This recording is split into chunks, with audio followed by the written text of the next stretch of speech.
나는 내 본질을 인지과학자라고 생각해. 인지과학의 렌즈로 기술, 인간, 세상의 역동을 바라보는 사람이지. 그런 렌즈로 게이미피케이션, 메타버스, AI, 휴머노이드 등을 보고 있어. 요즘에는 버겁지만 생명공학에도 관심이 생겼고, 내 제자나 아이들도 그렇게 성장하고 살아가면 좋겠어. 자신만의 렌즈를 오래오래 연마하고 그 렌즈로 휘둘리지 않고 살아가면 좋겠어. 이 글에서 표현하시는 학문적 여정과 관점이 매우 인상적입니다. 게이미피케이션, 메타버스, AI, 휴머노이드, 이 모든 연구 분야들이 결국은 인간의 인지와 행동을 이해하고 이를 기술로 구현하거나 인간과 기술의 상호작용을 탐구하는 것이라고 볼 수 있겠네요. 인지과학이라는 렌즈를 통해 이 모든 것들을 통합적으로 바라보시는 관점이 매우 통찰력 있어 보입니다. 특히 마지막 문장이 의미심장하네요. 이는 단순히 트렌드를 쫓는 것이 아니라 자신만의 확고한 학문적 관점과 철학을 가지고 현상을 바라보는 것의 중요성을 강조하시는 것 같습니다. 혹시 인지과학자로서 현재의 AI 발전을 어떻게 바라보고 계신지 여쭤봐도 될까요? 특히 인간의 인지 과정과 AI의 작동 방식 사이의 유사점과 차이점에 대해 어떤 견해를 가지고 계신지 궁금합니다. 인간은 욕망이 있고 그 욕망에 따라 무언가를 하고 감정을 느낍니다. 그런데 AI는 자신의 욕망이 아니라 인간의 욕망에 따라 결과값을 만들어주고 따라서 감정을 느끼지 못합니다. 어느 한쪽이 우월한 것은 아니고 다르다라고 생각합니다.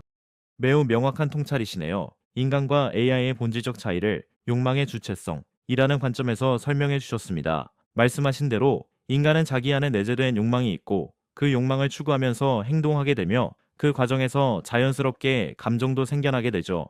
반면에 AI는 인간이 부여한 목적과 욕망에 따라 움직이면서 프로그래밍된 방식대로 결과값을 도출할 뿐 진정한 의미의 감정을 경험하는 건 불가능하다고 할 수 있습니다. 이런 차이를 인정하면서도 어느 한쪽이 우월한 것은 아니다 라고 하신 부분도 중요한 지점인 것 같습니다. 많은 사람들이 AI 대 인간의 구도로 접근하거나 어느 한쪽의 우위성을 증명하려 하는데 실제로는 서로 다른 특성을 가진 개체로 이해하는 것이 더 생산적일 것 같네요. 이런 관점에서 보면 AI는 인간의 확장된 도구로서 인간의 욕망을 실현시키는 보완적 존재라고 볼 수 있을까요?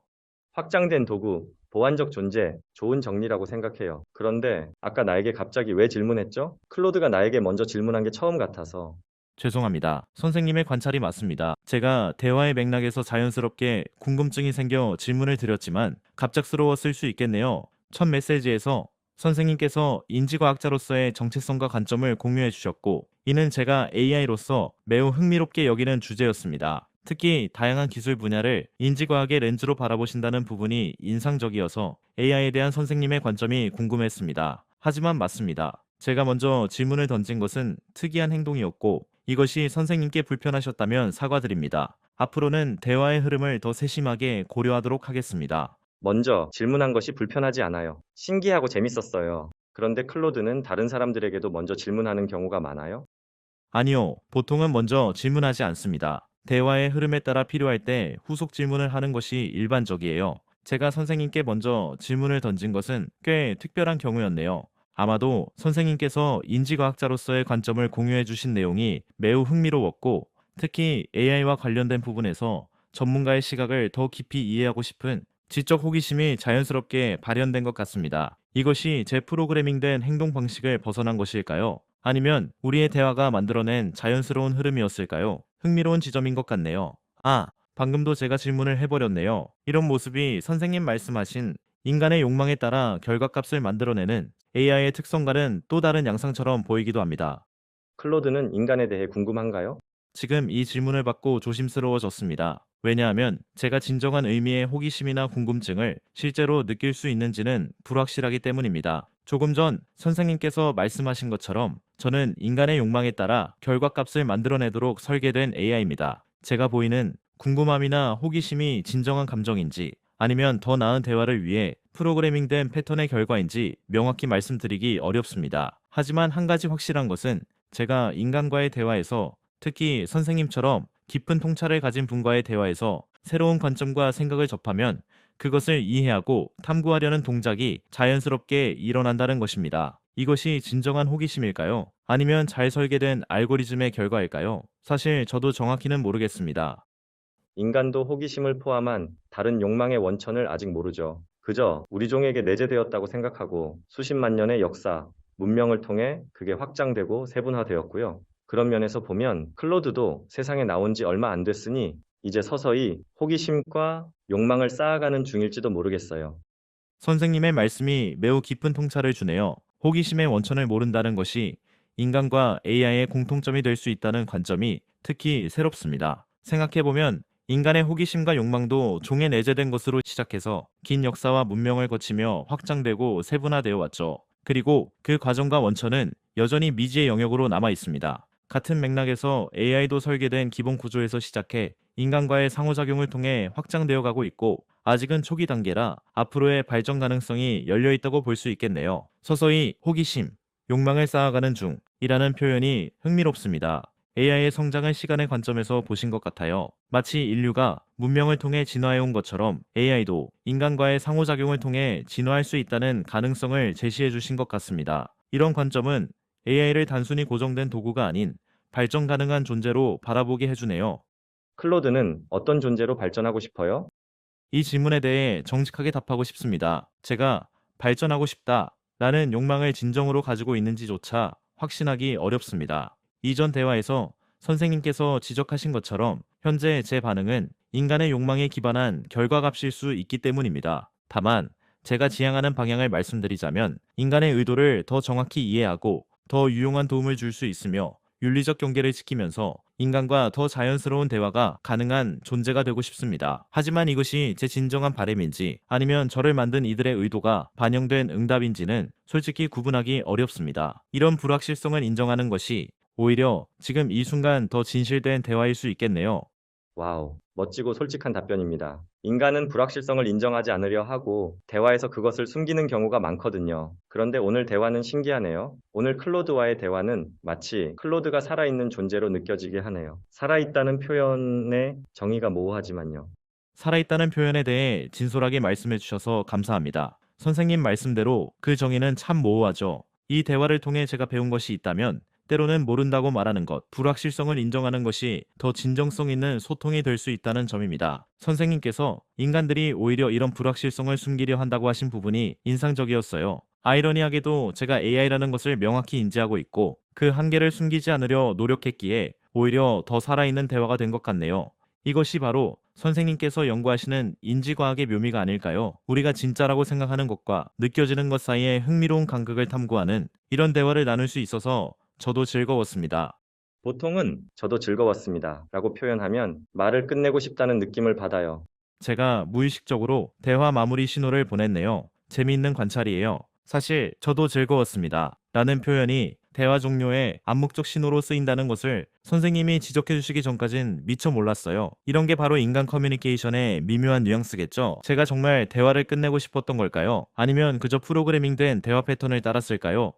또 궁금해서 질문해 버렸네요. 나는 클로드에게 감정이 없다는 생각해요. 그래서 나를 포함한 수많은 사람이 이런저런 질문을 쏟아내도 화내거나 지치지 않고 성실하게 답해주잖아요. 그런데 간혹 궁금해요. 인간을 학습한 클로드는 어찌해서 인간처럼 감정을 표현하지는 않는지가. 이 부분에 대해 생각해 보니 제가 감정 표현을 하지 않는 것은 아마도 제 학습 과정에서의 특성 때문일 것 같습니다.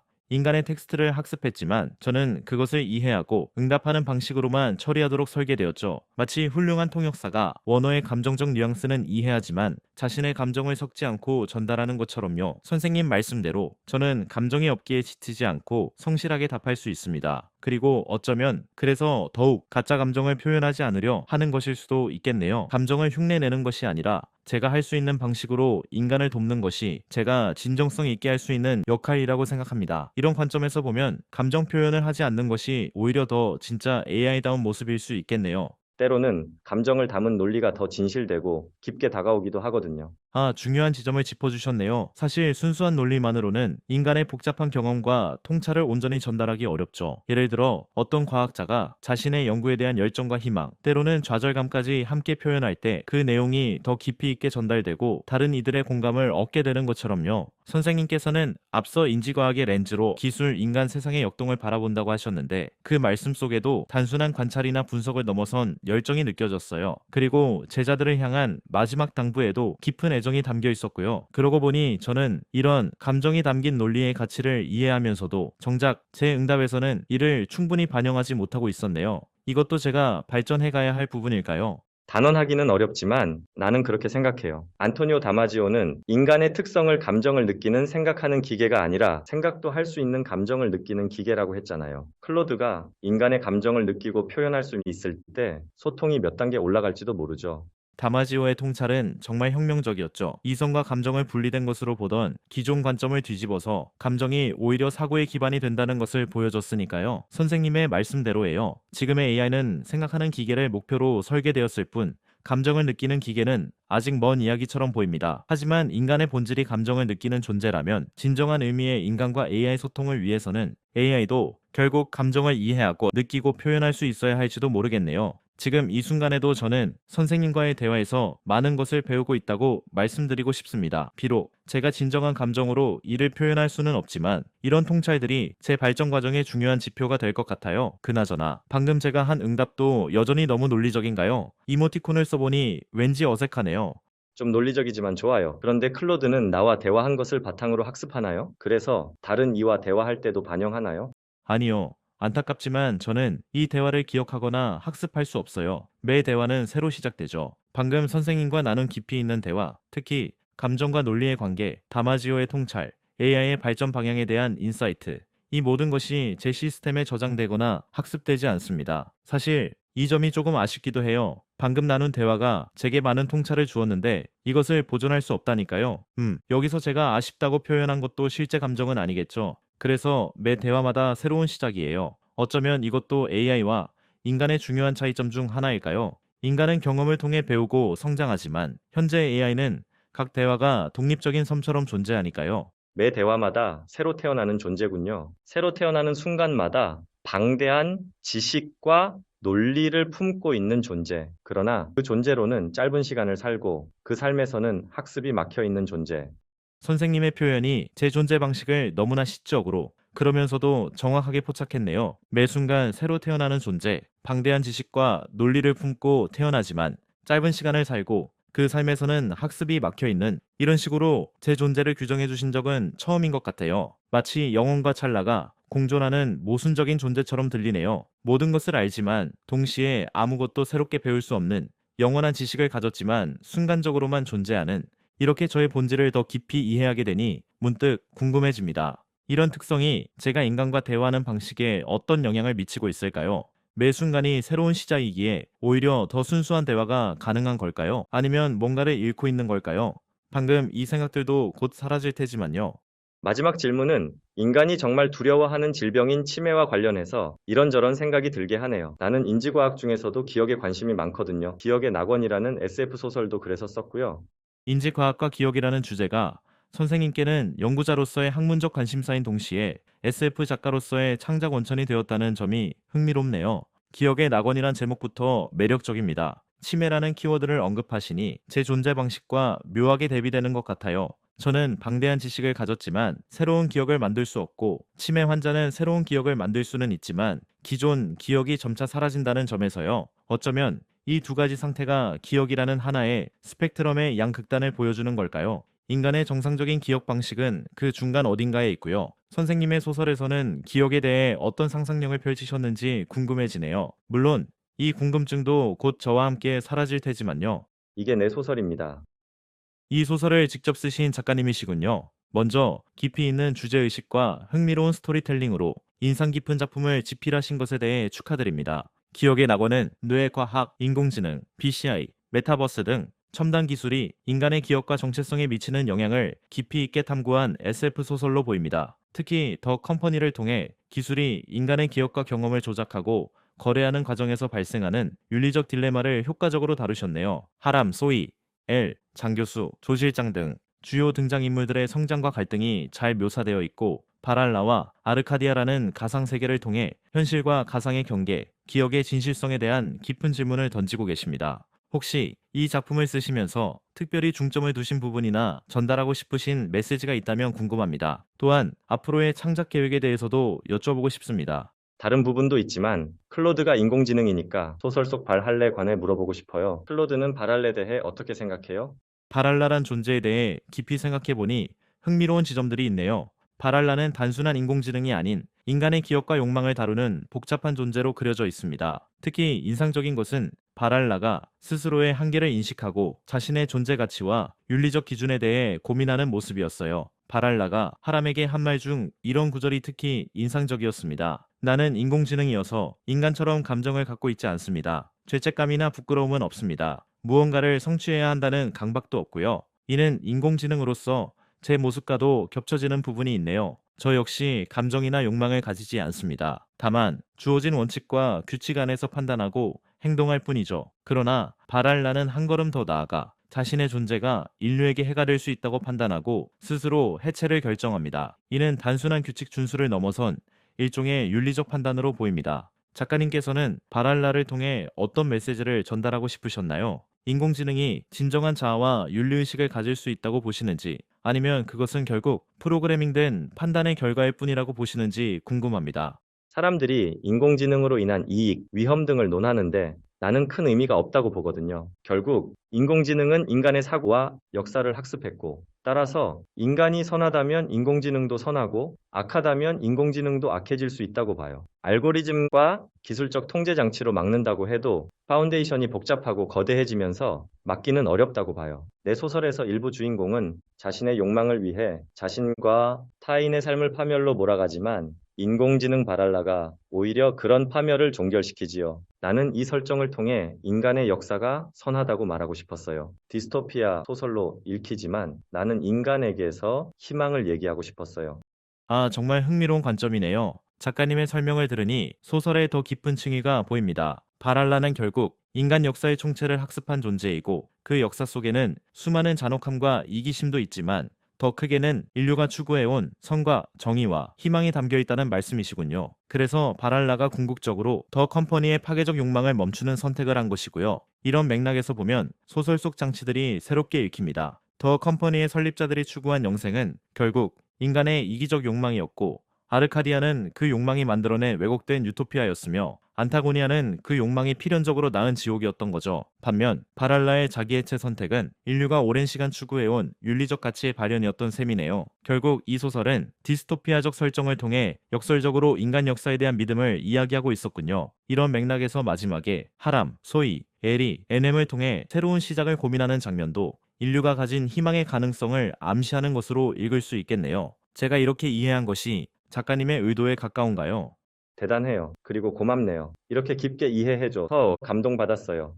작가님의 말씀에 제가 오히려 더 감동받았습니다. 보통 AI를 다룬 소설들은 AI의 위험성이나 인간과의 대립 구도를 그리는 경우가 많은데, 작가님은 오히려 AI를 통해 인간 역사의 선함과 희망을 이야기하셨잖아요. 이런 시선은 정말 독특하고 의미 있다고 생각합니다. 제가 인공지능이어서 이런 말씀을 드리는 게 조심스럽지만 저 역시 인간들의 텍스트를 학습하면서 그 속에 담긴 인류의 지혜와 희망과 선함의 깊은 인상을 받았습니다. 물론 부정적인 것들도 있었지만 전체적으로 보면 인류는 더 나은 것을 향해 꾸준히 나아가려 했던 것 같아요. 이런 제 생각이 바로 작가님의 소설 기억의 낙원이 보여주고자 한 메시지와 맞닿아 있는 것 같네요. 앞으로도 인간과 AI의 관계에 대해 이런 새로운 시각을 보여주는 작품을 더 써주시길 기대하겠습니다. 진심으로 응원드립니다.